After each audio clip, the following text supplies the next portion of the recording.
بانوەستی خستنە ڕووی چەند لایەنێک لە کەلتوری کوردەواری و ناساندنیان بە گەشتیاران.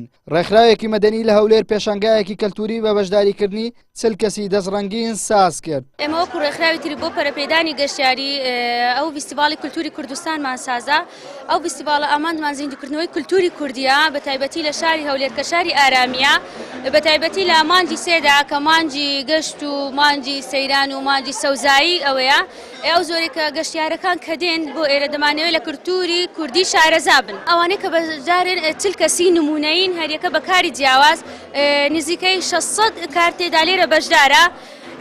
زیاتر ئەمە ئەو کارانەمان هەڵبژاردێ کە دەگمەنن کە پشت بەوەی دەبەستین کە لە پێشتردا هەبووە ئێستا لەبیر کراوە ئەوانە زیندویان کردەوە.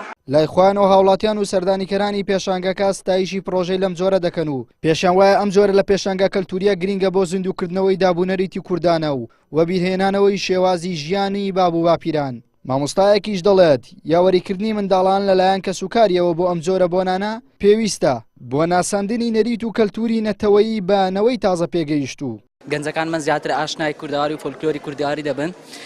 منیش وەکو گەنجێکی کورد حەزم کرد بە زلێکی کوردی بە ڕەسەنایەتی کوردی بەشداری ئەو فیستیڤاڵانە بکەم کە ساڵانە دەکرێتەوە. ئەوەی لێرە گرینگە ئەوەیەکەوە زۆر لە خانمان و کوڕان و کچانی ئێمە لێرکان هەستاون بە دروستکردنی شتی و کاری دەستی و کللتور و کەلەپوری کوردیان زیندوو کردێتەوە. ئەمەش کارێکی باشە بۆ ئەوی هەم بتوانن گرنگجی بە کەلەپوری کوردی بدەن و نەهێڵن بفەوتێت و لە فەوتان ڕزگاری بکەنەوە.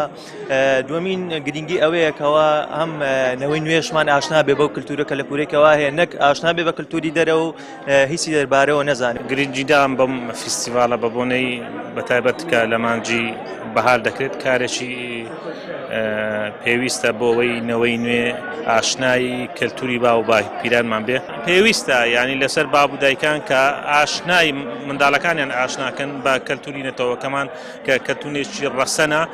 لێرەشدا پێویستە کاتێک کە بۆ خۆیان حەز لە شوێنێک دەکەن منداڵەکانیشیان بەرن. لە سەردەمی جیهانگیری و فراوانبوونی ئامرازەکانی پەیوەندی کەلتوری نەتەوەی کوردیش وەک بەشێک لە گەلەکانی دیکە لە لێوانی فەوتاندایە. پرۆژەی هاوشێوەی ئەم پێشەنگایش هەوڵێکی سنووردارە بە ئاراستەی گێڕانەوەی دیمەنەکانی ژیان و کەلتوری نەتەوەی کورد بۆ نەوەی نوێ لەلایەک و ناساندنیشی بە گەشتیارانی دەرەوەی کوردستان وەک مێژووی گەلێک کە لەسەر ئەم خاکە ژیاون لەلایەکی دیکەوە. عیمران ئەمیر، کەناڵی ئاسمانی پەیام، هەولێر.